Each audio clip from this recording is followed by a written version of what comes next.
fiscal situation, I want to take a moment to mourn the loss of a true titan, Reverend Jesse Jackson. When Reverend Jackson marched, millions followed. When Reverend Jackson organized, laws changed and coalitions formed. When Reverend Jackson spoke, the world listened. Time and again, we knew that hope still lived because Reverend Jesse Jackson kept it alive. I know that I'm joined by millions of New Yorkers in sending my deepest condolences to his wife and to their children. Now, I want to turn to today's budget presentation. As I share our preliminary budget for the upcoming fiscal year, I want to be clear about the moment we are in and the two paths that lie before us. As the mayor of New York City, I have a legal obligation to balance the budget. I will meet that obligation. This administration will govern with the seriousness, responsibility, and accountability that has too long been absent from City Hall. When we took office, we inherited a historic budget gap. Our aggressive savings plan, daily incorporation of updated revenue and bonus estimates, and our deployment of in-year reserves, in tandem with more than $1 billion in additional aid from Governor Hochul, have lowered that deficit from an initial $12 billion to $5.4 billion. While considerably less, it is still a significant chasm. I know that for those who have watched budget after budget, it is tempting to assume that we are engaging in the same dance as our predecessors. But let me assure you, nothing about this is typical. Super fast. That's why our solutions won't be either. There are two paths to bridge this gap. The first is the most sustainable and the fairest path. This is the path of ending the drain on our city and raising taxes on the richest New Yorkers and the most profitable corporations. The onus for resolving this crisis should not be placed on the backs of working and middle-class New Yorkers. If we do not fix this structural imbalance and do not heed the calls of New Yorkers to raise taxes on the wealthy, this crisis will not disappear.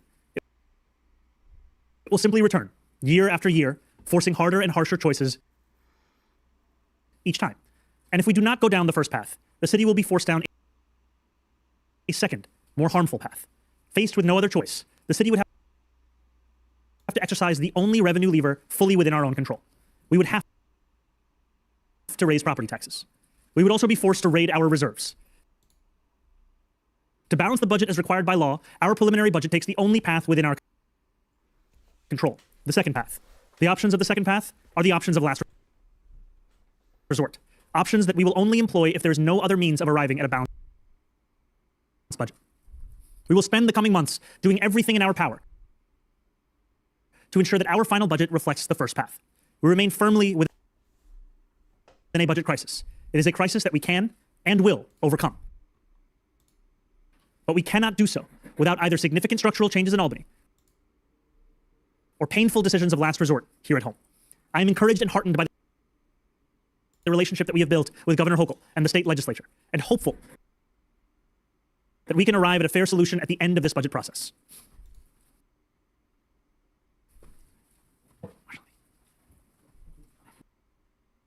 Oh, I didn't even hear home or housing.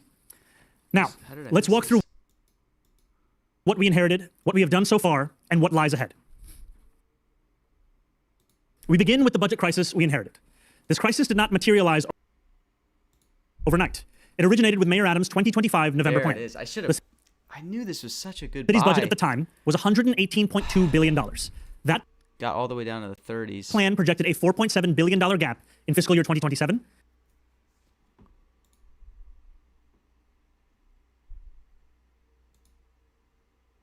I was talking about Adams being such a good buy pre-market. Wait, why is this freezing?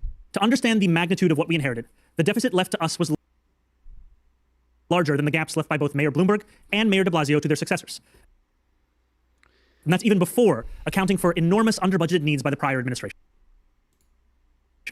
Adams' November plan left the city with a $12 billion budget gap. When we took office, our team scrutinized every facet of city spending.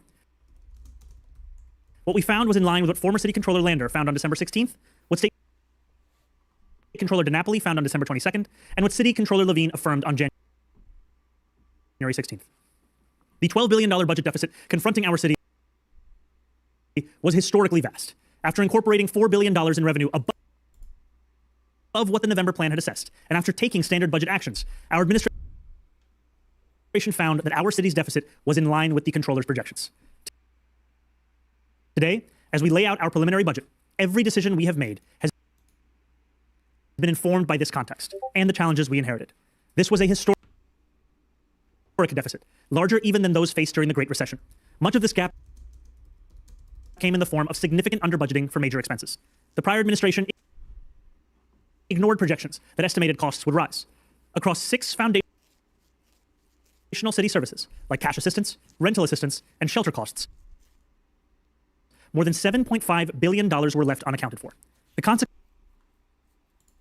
was an enormous deficit within our budget. Beyond those 6 areas, there are additional major unfunded needs.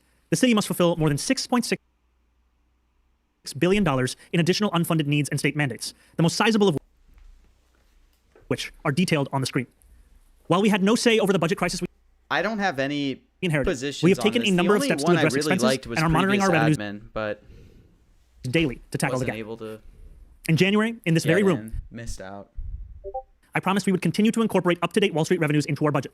That is exactly what we have done. Part of our ability to shrink the gap has come from incorporating higher than expected revenues from Wall Street. Wall Street profits are at a record high, surpassing any projections and allowing us to incorporate more revenue than anyone anticipated. Those wanting to know where my dollars record profits are going. translate into increased tax revenue, $2.4 billion more than anticipated in fiscal year 2026, and $4.9 billion more than anticipated in fiscal year 2027. That's on top of revenue already added in the November plan. We are being as aggressive as we can in recognizing additional revenue and have surpassed the state in our estimates of personal income tax, corporate tax, and sales tax. But responsible governance is not only about revenue. It is also about discipline. That means finding savings across city government, reducing bureaucratic waste, and rendering agencies more efficient and cost-effective. That is why I signed an executive order establishing a chief savings officer in every city agency. Chief savings officers, or CSOs, have a simple remit: identifying savings within the agencies they serve. They will consolidate redundancies, insource programs that have been outsourced to bloated consultant contracts, and eliminate extraneous programs. Each CSO will issue a public report by March 20th, detailing the savings they have found and provide updated assessments every 6 months. These CSOs will have clear goals: 1.5% in savings in fiscal year 2026 and 2.5% in fiscal year 2027. Our work to find savings, however, is not limited to CSOs. We are pursuing a number of other avenues as well. We are significantly reducing current vacancies and removing hiring constraints to promote effective agency operations. We are hiring 50 new auditors at the Department of Finance, which we expect will generate $100 million in new revenue per year. We are also adding 200 lawyers to the law department to reduce tort liability, which we anticipate will yield $125 million in savings in fiscal year 2027 alone. We are not just looking for savings and efficiencies in the short term. We are also going after long-term causes of cost growth. Taken together, these aggressive savings measures, maximal use of in-year reserves, and daily recognition of updated revenues have allowed us to reduce the budget gap from $12 billion All right, I'll turn down to Mamdani. $7 billion. I want to commend the members of my team who have exhausted every option to improve our fiscal outlook. I also want to thank Governor Hochul for her partnership. Yesterday, she announced that Albany would contribute $1.5 billion in state aid to help us bridge this gap. As the governor aptly said, a strong New York City means a stronger New York State. I'm grateful to the governor for her support throughout the budget crisis. Here is what the state's $1.5 billion contribution includes: $150 million per year, never heard him say reversing cost the growth. distressed hospital sales tax intercept; $60 million per year, reversing of a public health cost shift; I like seeing $300 million per year invested in youth programming, down. and $500 million there in really a world one-time he'd ever skip unrestricted this? state aid. On the budget? Much of the I state don't know. assistance reverses long-standing Cuomo-era cost shifts. And we've also just received information that new data in the state's school aid formula will bring an additional $97 million to New York City on a recurring basis. Like, he's All going to of that talk about brings the fiscal economic deficit down projections. I feel like to $5.4 billion. be surprised But if I want this to be clear, somehow gets weaved. $5.4 billion is still a very steep mountain to climb. And there are two paths that we can walk. One that offers long-term stability, and a second one with significant pain that we deeply hope to avoid. The first path repairs the structural imbalance between the city and the state. We want to work with Albany to raise personal income taxes by 2% on the 33,000 New Yorkers earning more than $1 million a year, and to raise corporate taxes on the most profitable corporations. And we know that for far too long, New Yorkers have given far more to the state than what we have received in return. It is time to end the drain. He might be If we rapping cannot prepared follow this remarks first here, path, though. we will be forced onto a much more damaging path of last resort, one where we have to use the only tools at the city's disposal, raising property taxes and raiding our reserves. This second path is painful. We will continue to work with Albany to avoid it. All right, some This of these first no's path are will deliver definitely the gonna structural change that we potentially need flip. to recalibrate the relationship between the city and the state. Because as we know, New Yorkers contribute 54.5% of state revenue, but receive only 40.5% back.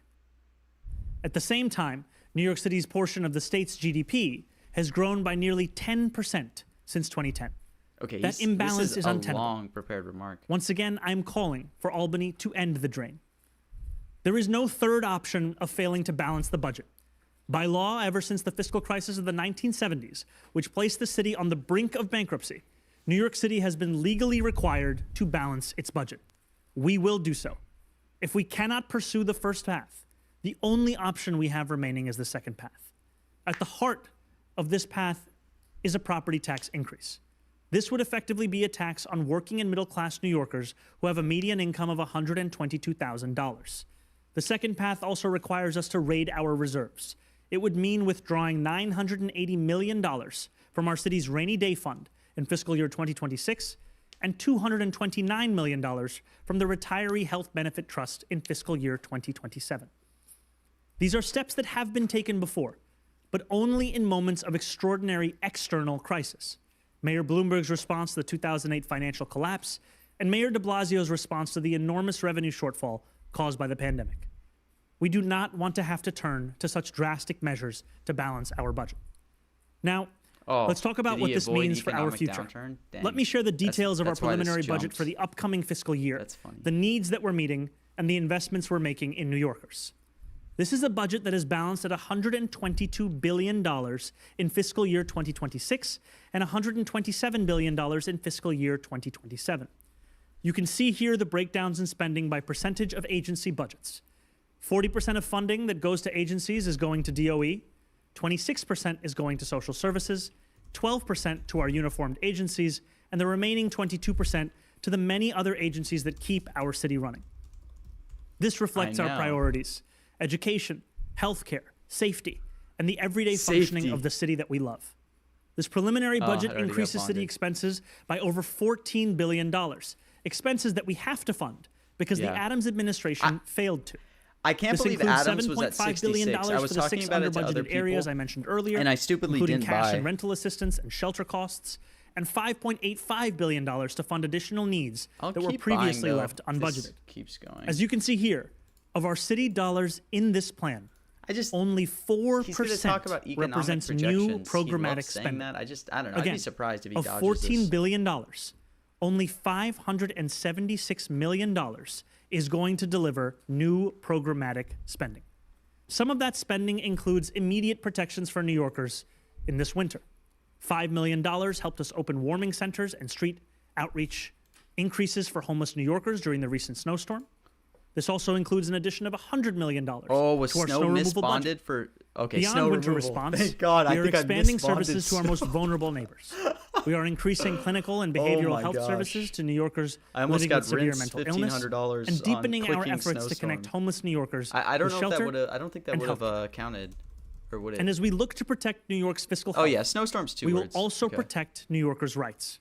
We So I are would've been bringing okay on no matter 200 what. attorneys and 100 support staff within the law department. And we are more than tripling baseline funding for HRA's Community Food Connection Emergency Food Program, Okay, I got adding some $54 more million economy, in fiscal economic year bills. 2027 and onwards, so that we meet the needs of New Yorkers in crisis. Let's close with the long-term investments that we are making in our capital plan to deliver a healthy, vibrant, safe city for New Yorkers. We are showing you here the city's $113 billion preliminary 5-year capital plan. Those investments span transportation, environmental protection, housing, schools, and other core priorities, the physical foundation of a thriving city. This capital plan also makes major investments in NYCHA developments, including $662 million in fiscal year 2027 to boost renovations, and over $38 million specifically to install heat pumps in more than 700 housing units in the Rockaways. We will also invest over $48 million in the expansion of the Adult Comprehensive Psychiatric Emergency Program at Bellevue Hospital. This is a critical need that will make an enormous difference in the lives of 2,500 additional New Yorkers each year. To conclude, here is our preliminary budget as it stands. Do people think this is It reflects the second path that the city is forced to go down, because today it is the only path fully within our control. But let me repeat what I have said many times this morning. This is the preliminary budget. We will do everything in our power to budget reflects the first path, a path that ends the drain and asks the wealthiest among us and the most profitable corporations to contribute that little bit more, so that working New Yorkers do not bear the burden of this financial crisis. Just went back. Now I will go through our financial plan. As you can see here at the top, this is the November 2025 financial plan released by the Adams administration that projected a balance of fiscal year 2026 and then the out-year gaps of more than $6 billion with a gap of $4.6 billion in the fiscal year 2027. Projections, man. Come on, here, Mamdani. We see tax revenues, $2.4 billion, $4.1 billion fiscal year 2027, and then we have the out years. We can see here of the state action, the fiscal impact of the decoupling from federal legislation will yield $723 million in additional revenue starting in the next fiscal year. Here is part of the $1.5 billion that I was referring to earlier from the state. This is the sales tax distressed hospital intercept. Here is the impact from state tax programs that we support, but also have a fiscal impact on the city, taking $3 million in revenue this year, $64 million the next year. This is the one-time unrestricted state aid that I was referring to earlier, $500 million. Here are the non-tax revenues. These are effectively fines, fees that are collected by the city, $56 million this year, $25 million the next year. This reflects the second path that we are forced to take within this preliminary budget, which showcases an increase in property taxes yielding $3.7 billion in the next fiscal year. All of that leaves us with the total revenue changes of more than $3 billion in fiscal year 26, more than $8.6 billion in fiscal year 2027. Then if we go into the expense changes, we see by finally acknowledging the under-budgeted agency needs, we see a $6.6 billion change in this fiscal year, $7.4 billion in fiscal year 2027. This is a cost that the city has paid in recent years, but not reflected on its budget. We are bringing that to be clear with New Yorkers as to the money that we are spending as the city, $911 million in fiscal year 26 for the Health Stabilization Fund, $1.144 billion in the next fiscal year. These are the savings that we anticipate from the NYCE PPO health savings, $411 million this year, $791 million next year through the renegotiation of city healthcare plans.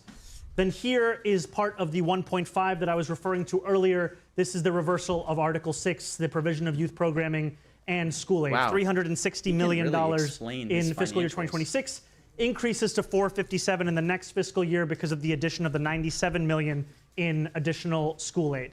These are the costs of pension. We have $16 million this year, savings of $99 next year.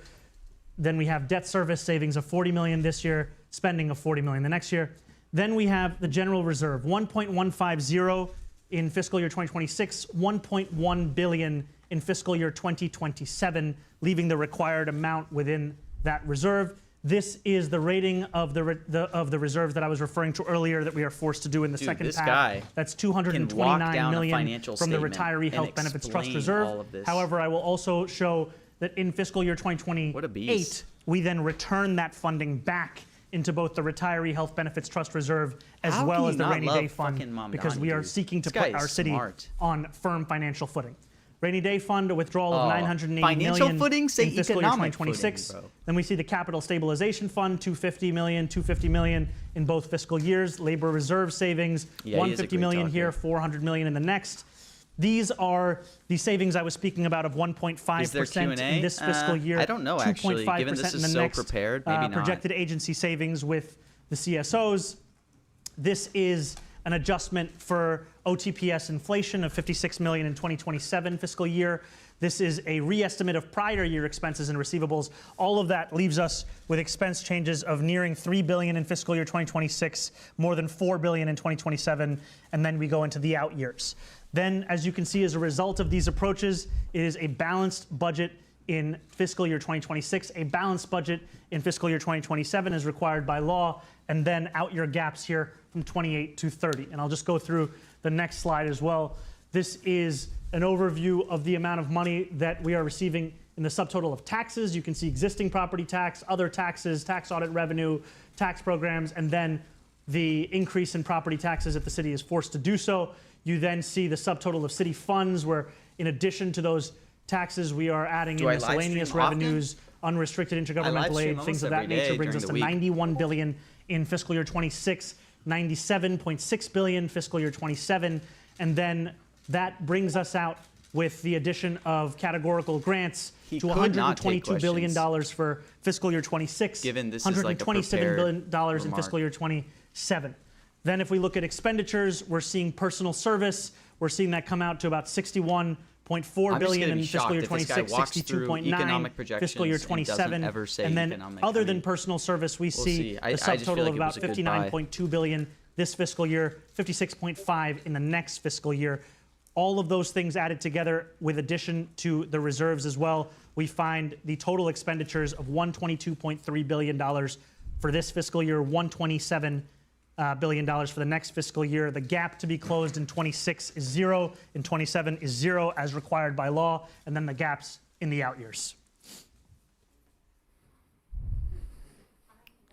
All right, let's see, Mamdani. Now take your questions and have the first deputy mayor and budget director available for them as well. We'll start with Katie. Go ahead. Hi, Mayor Mamdani, and to Sharif and to Dean. Could you just explain, if the nuclear option is the one you have to go with, what would the property tax rate be increased to? And that would be for all the 4 classes of properties. And then secondly, on a broader level, you know, I know you ran on an affordability agenda, and this would likely, if this happens, if this goes down that path, not only would it go up for homeowners and you have This is to probably reform property tax affordability. system, yeah, but it would likely go up for renters because of the If he tax doesn't rate hit on affordability here, it's going to multi-unit tank. buildings. Do you want to first talk about the tax the rate increase, and then also, you know, the betrayal that some of your supporters might feel by increasing things for them? So I'll first speak about this broadly, and then I'll go. I want to be first very clear. This is a preliminary budget. This is a budget that reflects the only tools that the city has at its disposal.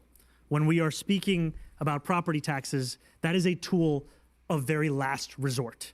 We believe it should be viewed as such, not only because it is a broken property tax system, but also because this is a fiscal crisis that was not created by working and middle-class New Yorkers. It should not be placed on their backs in order for the city to resolve it. That is why we will continue to spend each and every day through this budget process, emphasizing the need to chart out the course of the first path. That path would mean increasing taxes on the wealthiest New Yorkers, the most profitable corporations, and ending the drain that has long characterized the relationship between the city and the state. The property tax increase, if the city was forced to do so, would be at a 9.5% increase. This is something that we do not want to do, and this is something that we are going to utilize every single option to ensure does not come to pass. Wow, dodges Mayor, affordable. do you then blame Governor Kathy Hochul for refusing to do a tax hike, and both on the wealthy and on corporations? And just yesterday, she gave you What, live $1.5 stream? This is billion ABC 7 additional New York. dollars. But is it not enough? Will New Yorkers suffer at the expense of a governor who doesn't want to also be criticized during an election year? You know, I am encouraged by the partnership that we have been building with Governor Hochul, and I'm thankful for yesterday's announcement of 1.5, and now what we see translates into $1.6 billion in additional state aid.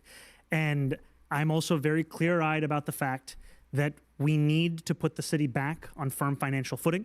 This is the beginning of both the city and the state budget process, and that the most sustainable and fairest means by which we can do so is by raising taxes on the wealthiest, the most profitable corporations, and ending the drain that has long characterized the relationship between the city and the state. Name her if she doesn't agree to that. I think what we are seeing right now is what He definitely has the fiscal deficit is that the city is facing, $5.4 billion. And we are now going to use every single tool at our disposal to ensure that this is a fiscal crisis not resolved on the backs of working and middle-class New Yorkers. It looks like there's a second part to this path number one, not just obviously the property, or not just the income and corporate tax, still but definitely also say economic ending the drain by projections. fixing the imbalance. That's kinda Is where there a specific something could pop number out. that you're looking for in additional state funding that is part of that path number one? And is there, like, dare I say, a path number three that includes some of this, some of pulling down from reserves? Is it really just one or two in your eyes? The city contributes 54.5% to the state's revenue, receives 40.5% in return. We are looking for a fair reflection of the city's role within our state. And I'm heartened by the actions that the governor has taken yesterday, the reversal of a number of Cuomo-era cost shifts that we saw the city be targeted time and time again on. There are sadly many more examples of those cost shifts. And the reason that we are emphasizing the need to increase revenue by taxing the richest New Yorkers, the most profitable corporations, the need to end the drain, is that we need structural solutions to a structural crisis. This is a crisis that if we do not resolve in a structural manner, we will only be postponing to have to return to it once again. I know that I do not want to be standing here in this blue room 1 year from now speaking to you about the very same nature of a crisis. It is a crisis that has long been brewing. This year is an opportunity for us to resolve it and put the city back on firm financial footing. Is there a dollar figure, though, in that ask? I can tell you the dollar figure that we are looking for is $5.4 billion to ensure that we do not have to go beyond the responsible use of in-year savings, the aggressive savings plan that we have also put forward, and have to broach into the path that we have laid out today. Two quick ones. The February 25th, a bunch of groups are going up to Albany to follow through on your demand here to pass the tax to the rich. Times reported you aren't going. Has that changed? How are you going to kind of keep this push going? Second, what did you do to inform your coalition partners here that you were proposing this kind of nuclear option that is scary to a lot of working class New Yorkers about a property tax increase? We have been clear from the very beginning of our time as an administration that the city is facing a significant fiscal crisis, the likes of which we have not seen in a long time. And it is a fiscal crisis that will require attention to structural fixes. So when we first came forward in this blue room, we spoke about the $12 billion that we saw as the fiscal deficit in line with controllers' assessments. That was a $12 billion deficit after the assumption of $4 billion in increased revenue on top of the November 2025 plan. In the time since then, we look to utilize every tool at our disposal to bring that number down. That is why we've put forward an aggressive savings plan. That's why we have CSOs. That's why we're looking at every potential efficiency, at every opportunity to eliminate waste. That was a key part of driving that $12 billion down to $7 billion. Now, thanks to the state's aid, we are looking at $5.4 billion. However, we are reaching this number having exhausted almost every option in front of us, which then requires us to chart out what the two courses of action are. The course that we believe is not only the fairest course, also the most sustainable course, is by ensuring that we end the drain and that we increase taxes on the richest New Yorkers as well as the most profitable corporations. That is something that I have long said. It is something that I will continue to say, because what we are seeing is the absence of that would force us to resolve a generational fiscal crisis on the backs of working and middle-class New Yorkers who did not create it. Tell that to your council member allies and also February 25th.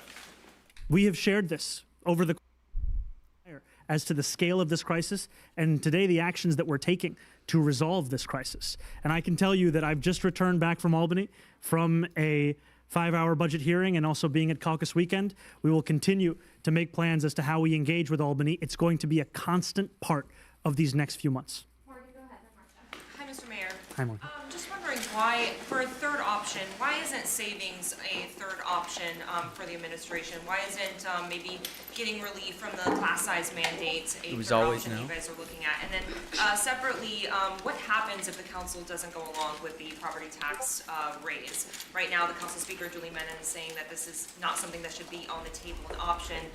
So wondering what happens if the council stands opposed to this agenda? I agree that this is not something that should be on the table.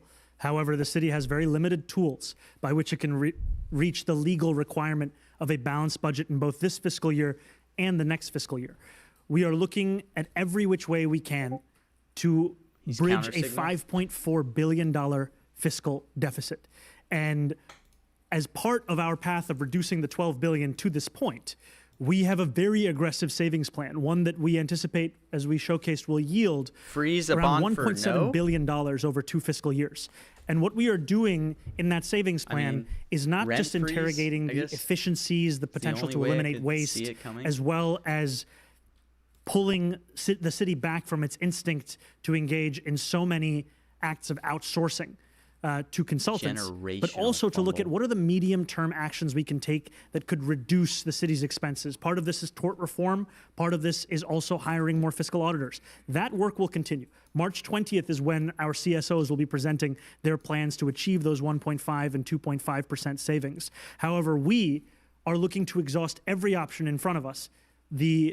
What we have to share with New Yorkers directly is that is how we got to $5.4 billion. If we find additional savings, we will absolutely use them. However, responsibly, I cannot tell New Yorkers that that is the likelihood over these next few months. Instead, what we have to do is ensure that we do not balance this budget on the backs of working and middle-class New Yorkers. Mr. Mayor, this is an election year for Governor Hochul and the legislature. We already have a situation where the governor said, I'm not going to raise, I don't want to raise taxes on millionaires. And this morning she said she doesn't support property tax hikes. I wonder if we have a situation where this is a clash between ideology and reality, and if faced with the fact that you won't get those taxes from Albany, would you really, really, really raise property taxes here in New York City? This is not a conversation on the basis of ideology. This is a conversation about a fiscal crisis. I have long believed in the importance of taxing the rich. I've said so publicly many a time. And I've long believed in the need for the state and the city's relationship to be a fair one. What we are speaking about in this moment, however, is not just that long-standing belief, the long-standing issues that have characterized that relationship, but a generational fiscal crisis of $5.4 billion. Fiscal crisis. And when not faced with this affordability. crisis, the question is who should pay these taxes? I believe that it should be the wealthiest New Yorkers, the most profitable corporations. I believe that they can afford to pay a little bit more. There it is. We are in the most expensive city in the United States of America. I firmly believe in the need to make this an affordable city. I believe that we do so and reckon with structural crises by pursuing the first path, one of raising taxes on the richest New Yorkers, the most profitable corporations, and ending the drain. Would you really, when push comes to shove, raise the property taxes? I do not want to raise property taxes. I have said time and time again that it is a broken system, one that we are sincerely looking to reform, which is why we're going to be sending up a proposed piece of legislation in the next few weeks. What I am showcasing to New Yorkers is that there is one tax the city can raise. It is a broken property tax system. We do not want to do so, which is why we have said time and again that we want to work with Albany to ensure that we resolve this fiscal crisis by addressing the structural roots of it. Thank you. Is there, Okay, they're still going. as you're considering structural problems, are the chief savings officers or city budget officials looking at any potential structural problems within some of the cost drivers that are driving up the spending? Like, I know there's been a bunch of criticism of the Carter cases, and who it goes to, and rental assistance payments going to landlords who've already been critical of. Are you looking to propose any changes in some of the legislation that is actually pushing the costs up? We are taking a firm look at every single part of our city's budget. And that includes not only interrogating the immediate causes of this deficit, but also the medium and long-term structural issues that the city is facing. I'm going to pass it over to my budget director to add to that. All right, budget director. Sure, and the short answer is yes. I mean, you mentioned the due process cases. It really stems from federal law and also state regulation, but we're looking at that. We're also making investments in more special education programs for the Department of Education that would obviate the need to have the Carter cases in the first place. So we're looking at that. The mayor mentioned tort reform. We're looking at that to reduce the amount of judgments and claims. So the short answer is yes, we're exploring every opportunity. All right, Nick, go ahead, and then Sally. Hi.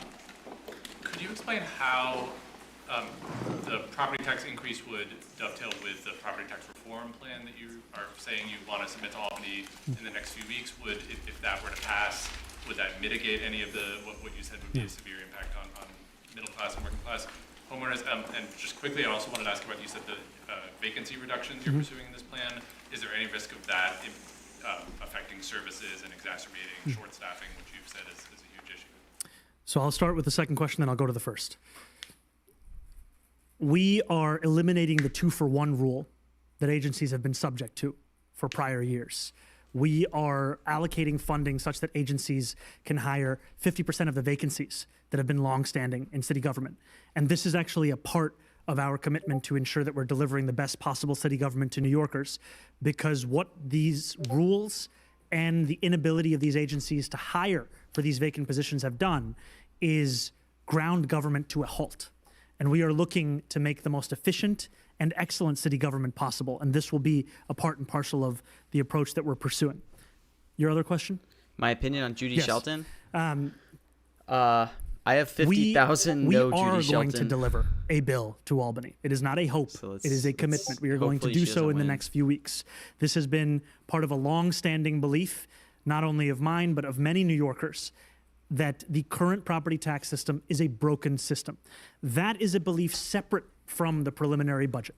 We are not looking to raise property taxes. We are not looking to reform the system only to then use the system in this fiscal year. We believe the system has to be reformed, and we believe that the way to bridge this fiscal gap is by increasing taxes on the wealthiest and the most profitable, and by ending the drain.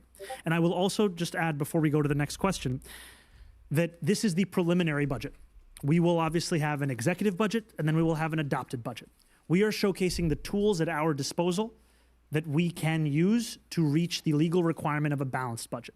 Over the next few months, we will use every single day to ensure that we are building an adopted budget that reflects our desire for this to be a budget that not only reckons with the fiscal crisis that New Yorkers are facing, but also doesn't resolve it on the backs of working and middle-class New Yorkers.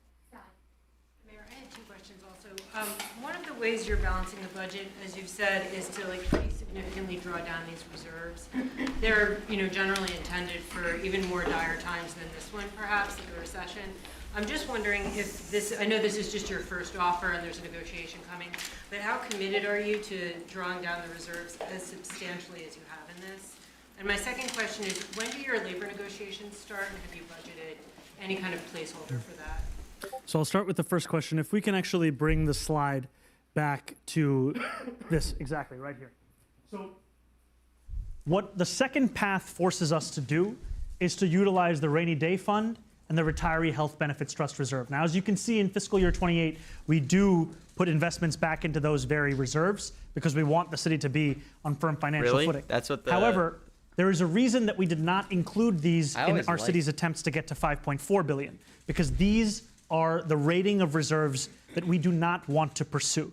These are the kinds of reserves that what we would rather do is ensure that they remain as they are so that the city can be on firm financial footing. However, in order to get to this point of closing the gap on both this fiscal year and the next fiscal year, we are forced to raid the rainy day fund, the retiree health benefits trust reserve, and to increase property taxes across these other years.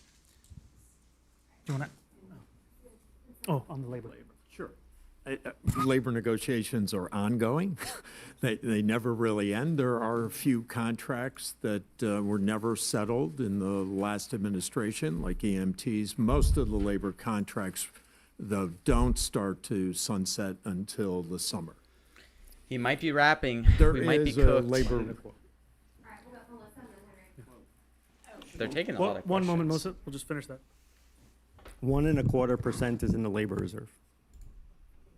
If you were to have your property tax reform pass through Albany, would ultimately we end up with a system that does what you're hoping for the state to do, which is for the wealthier property owners to be paying more? And would that, in your view, potentially mitigate the problem of it falling on working class people? And then, in addition to that, how can you say that raising property taxes is necessary if your chief officers, your savings officers have not yet completed the process of looking through these various agencies? So in this same budget, and we can go back to this budget.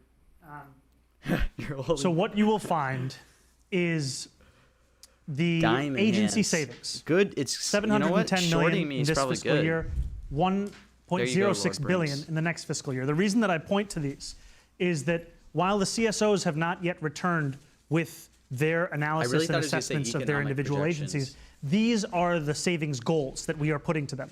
1.5% in this year, 2.5% in next year. And so these are the most aggressive savings that we can pursue without inhibiting the functioning of city government. We have seen in prior years what is required of city government when you are putting together 3%, 5%, things of that nature. What we are talking about is eliminating inefficiencies and waste and ensuring that we're still a fully functioning city government. And then to your earlier question on real property tax, before I pass it over to our budget director, we need to reform the real property tax system, and that has been something that's been understood in our city for years prior to this budget crisis. It's a system that is unfair. It's a system that is inequitable. It's a system that can barely stand up in court. I guess. And so the reforms that we are going to put forward, the piece of legislation, it builds on the work that has been done over many years. I don't know, Sharif, if you can add to this. So to add to what the mayor said, the property tax reform legislation will be modeled on the recommendations of the New York City Advisory Commission on Property Tax Reform, which really advances structural changes to the property tax system that makes it inequitable in the first place. One of the things that we would be looking at is the elimination of the assessed value caps that create sort of the inequities in the first place by having effective tax rates for homeowners and Staten Island homeowners, in Southwest Brooklyn homeowners, in Canarsie and Southeast Queens, higher than you would find in many cases in other parts of the city, for example. To your question about co-ops and condos, one of the reforms is to use sales-based models to be able to value the property. How many more questions so he's going to take? tax rates can be more in line with condos, for example, that are I get that this is a big in the speech, many but I'm tens of surprised. millions. So it creates the structural reform to create more equity throughout the system based on property value. Henry, go ahead and then go to Josie. Okay, on still police taking and then on big multiple. picture. I see in the budget you brought the police number down to roughly 35,000. I You didn't get promised it us during the correctly. campaign, saw it in the budget. I'm wondering what the overtime number Probably is next NYPD. year and in the out years. And then zooming out, big picture here. I think gotta you be ran ready a to campaign that you click best faster, described man. as sort of like joy for working class people for affordability.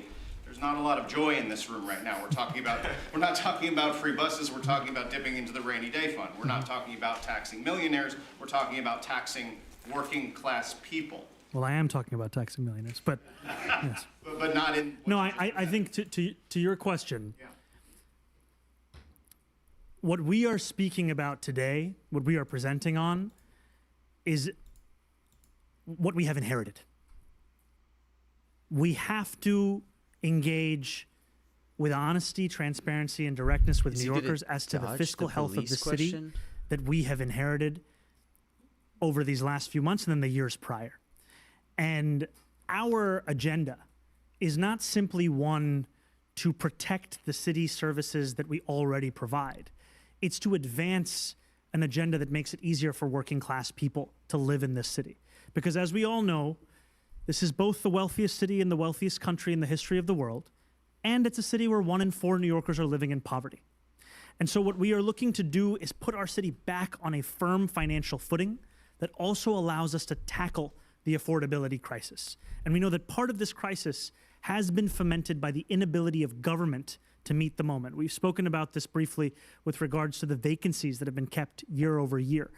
We want to deliver the most excellent city government so that we can transform the most expensive city in the United States of America into one that every New Yorker can afford. And that is precisely why I have been emphasizing the need for structural solutions to a structural crisis.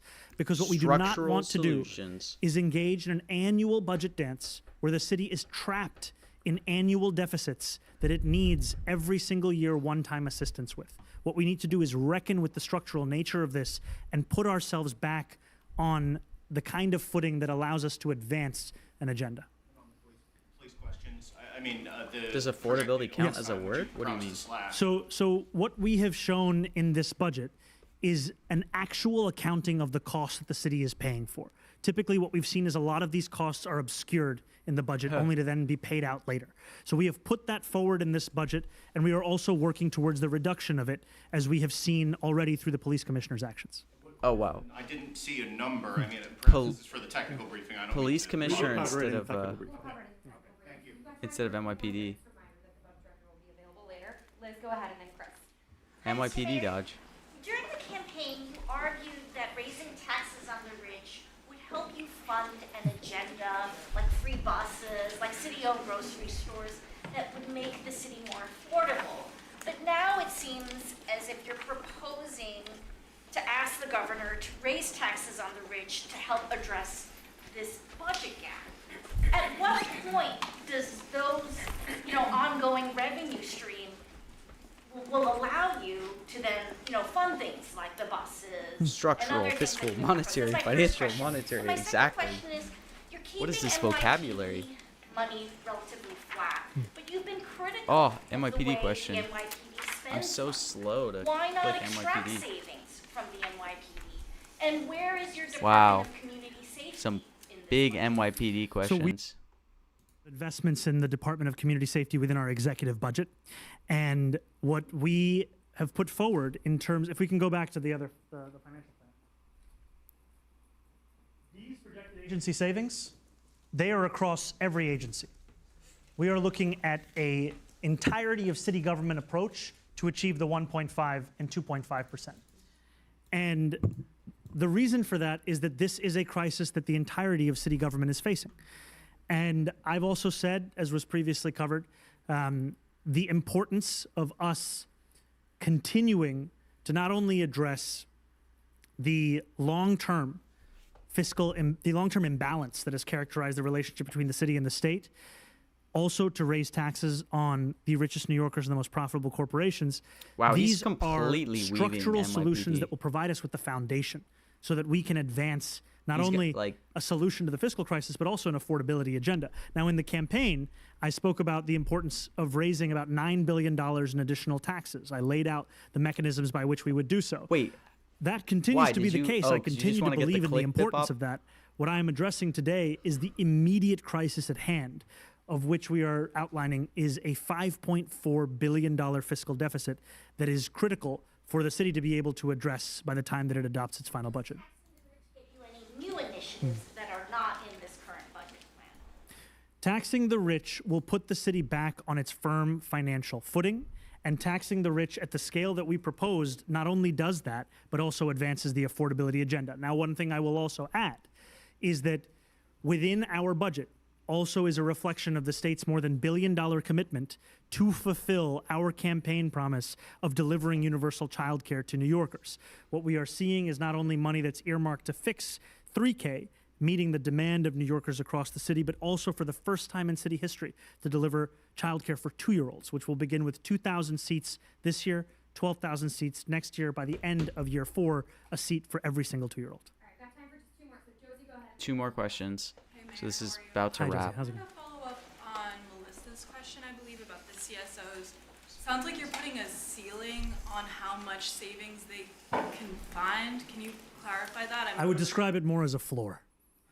I don't really know how not Trump a- presidents you're stay not where it capping is. it at the We are saying this is the goal that we have, and if a CSO comes back and they find more savings or more efficiencies, then we will absolutely take it. It's wrapping very However, quickly. Given, she just said 2 more questions. This is the given first of the 2. So supposedly nature in which there's only going to be one more the question functioning after of this, city I guess. government has been hamstrung by the prior administration's approach, whether it be through vacancies, whether it be for a 2-for-1 rule, whether it be by the grounding to a halt of many city services. We believe that 2.5% is the highest level of savings that we can anticipate agency-wide without starting to inhibit city services. Are you ready for blowback from Black homeowners who would largely be most impacted by This is property second tax question like from the this? same person, so I think they'll ask one more after this. Obviously on the campaign trail, and today's announcement is likely to irk them, let alone if property taxes actually, or higher property taxes actually come to be. What we are announcing is a path of last resort, one that we do not want to pursue. And I join in anyone across the city who is concerned by the prospect of raising property taxes, because I do not believe that it is either the most sustainable or the fairest way to resolve this fiscal deficit. And I will be spending each and every day of this budget process looking to ensure that our final budget reflects the first path that we have put forward today. Thanks. Last question before we go to technical briefing in a bit. Chris, go ahead. Thank you. I wanted to follow up on Liz's question, Mr. Mayor. You're saying just to put the city on firm financial footing. So I just want to make sure I understand it clearly, because I feel like you didn't answer Liz's question. Are you saying that this year's budget, the FY27 budget, will not really be able to make good on your affordability agenda? Is this just a plan to stabilize the picture, and then the promises will be acted on later on? Yeah, I know. That's what I was trying to figure out. We showed on Listen, day 8 I of think our administration before they go to like our ability to deliver on the largest promise within our campaign, which was to deliver universal childcare to New Yorkers. That is a commitment in tandem with the governor to not only fix childcare for 3-year-olds, 3K, with more than $100 million earmarked for that, but also to deliver for the first time in city history, childcare for 2-year-olds for free from city government. 2,000 seats this year, 12,000 seats by the end of next year, until we get to every single 2-year-old by the end of year 4. We also continue our focus on making buses not only fast but free, taking every action we have at the city level to speed up the nation's slowest buses, and continuing to advocate and work on making those same buses free. This budget that we have put forward, it is a budget that both looks to reckon with the kind of a fiscal crisis that we have not seen in this city in years, and is also a budget that does not lose sight of the fact that this city as it is today is one that is far too expensive for working class New Yorkers, and utilizing every tool that we have to advance an agenda to make it easier for them to keep calling the city their home. Just to follow up on police department too. It's in there that you're actually increasing spending for the police department by $600 million. Oh, I couldn't click The these. largest driver of that is something called personal service adjustment. What is that exactly? Is that overtime spending? Generally, yes. That's what it is. And we Oh, can he's cover the asking this other guy. Investments like fleet, for example, core I almost operational clicked 1 functions, cent NYPD shares. as well. And I think Keep going up if you were. this is a reflection of what overtime actually is. What we've seen under prior administrations is an inability to account for the actual costs of city services, whether they be overtime, whether they be cash assistance, whether they be rental assistance. I mean, we've gone through slides where just across 6 specific areas, we're looking at more than $7 billion, and then across others, close to another $7 billion. And as was stated earlier, we have made clear that this is a budget that will look for savings in every single agency across our city government, because it is a crisis that faces every single agency in our city government. Thank you. Thank you, guys. All right, it's officially over. In about 15 minutes, we'll do the technical briefing with our budget director. Technical briefing with budget director. Here, and that'll start in about 15. Thank you. Wow. Man, crazy dodge. I mean, look, I don't know if I could regret buying economy. No, yes. I got pretty good entries, but we lost about $200. So, is what it is. I don't know. I'm shocked he went that whole freaking thing dodging economic. No, I know Adams was a lock. I was literally messaging people about Adams' previous administration when they said this was about the budget. It was at like 65, and I was like, how are we not just bonding this? And then, but I don't trade Mamdani that heavily, and like, I can't, I should have just clicked, obviously, but like, I don't trade Mamdani that heavily to where like I can have a ton of conviction and size up. Like if this were Trump, I would have been sizing up thousands of shares because I'm very confident on Trump. But even though I've watched a ton of Mamdani, he's still just like hard to predict for me. I need to get more data on Mamdani.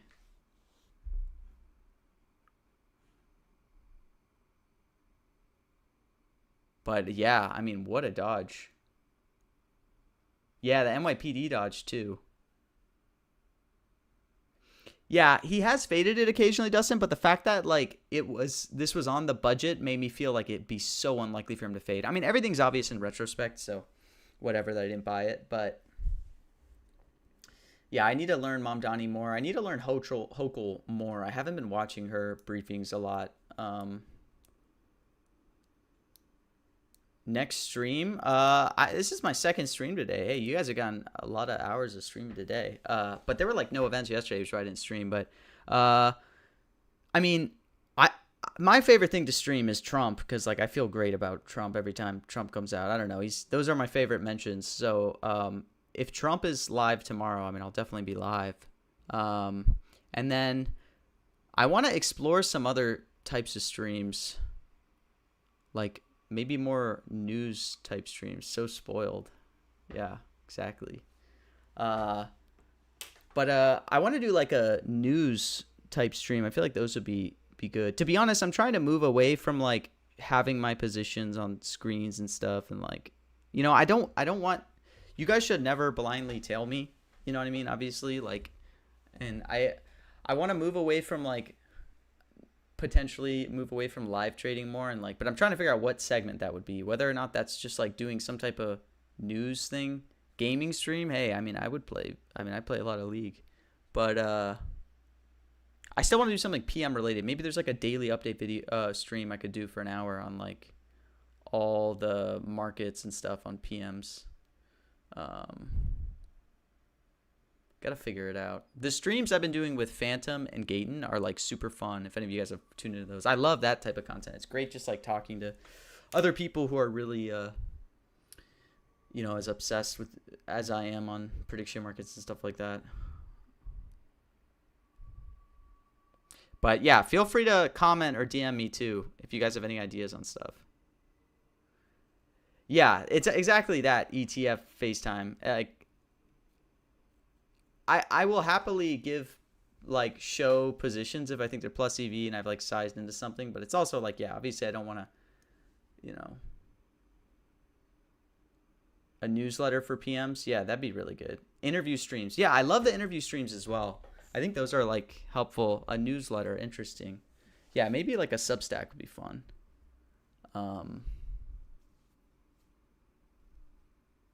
Let me think about it. But yeah, someone did ask me about Judy Shelton, by the way. I am I mean, if you guys weren't listening with Gaten and them, I'm like a huge bear on Judy Shelton. Let me see.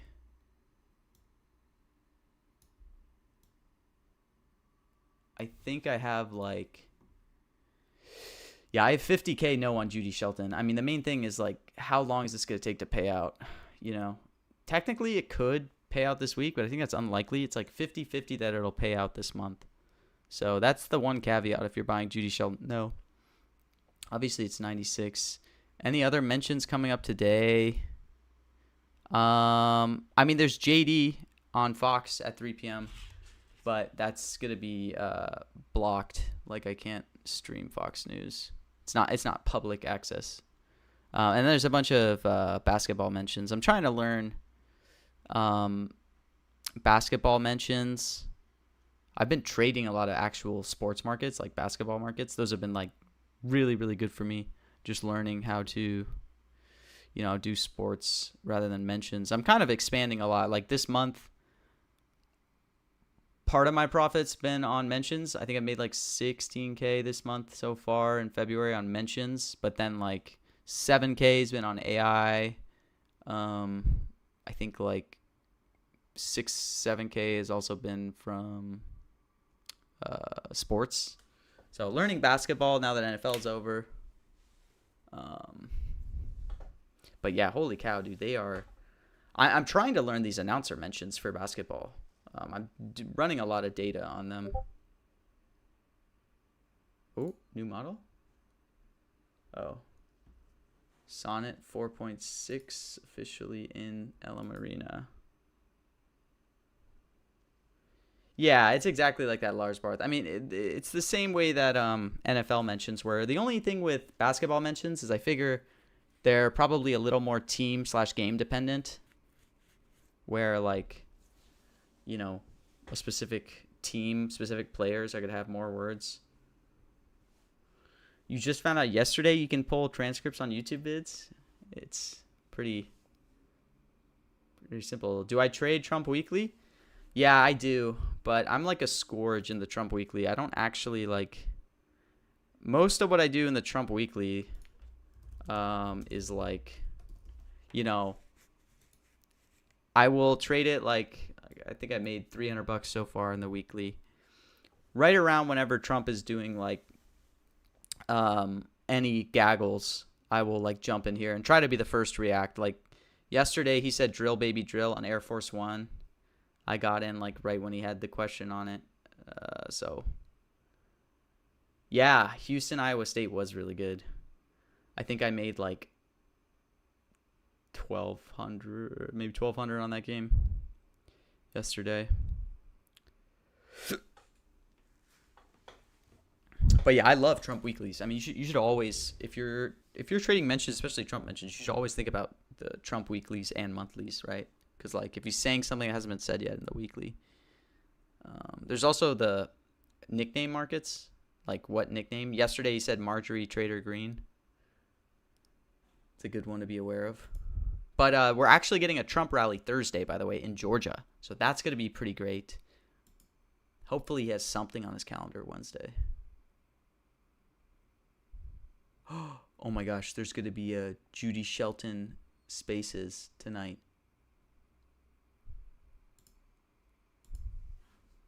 I have to join this. They're doing a Spaces on Judy Shelton. Well, ladies and gentlemen, thank you all for tuning in. We'll be back as always. We got the Trump rally Thursday. I'm going to do some streams for State of the Union next week, which is going to be crazy. So I'm going to do a lot of streams on State of the Union. I'm letting other mentioned sharps build up their positions, but because obviously they don't want to share alpha before they build up positions. But once they are comfortable, they're probably going to come on. I'm going to try to have a few of them on to talk through like a preview of State of the Union. Should be a lot of fun.